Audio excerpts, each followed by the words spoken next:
కట్టి ఊళ్ళోకి వచ్చనమ్మా చాలారి పూలు పెట్టి జాతరలు తెచ్చనమ్మా తంగేరు పూలు పెట్టి కంకాణ దూకేనమ్మా ముక్కు ముక్కెర పెట్టి ముల్లోకాల నెలనమ్మా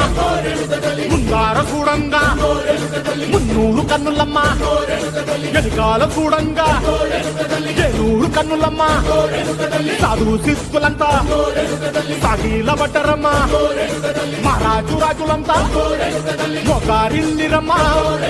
కోరిక కోరంగా రంగులు పూసినాము ఆశలు తీరంగా ఏసాలు వేసినాము నీకన్నా పెద్ద దిక్కులో కాన ఎక్కడుంది నైవేద్యం ఎట్టంగా మాట్లాడ ఏమిటి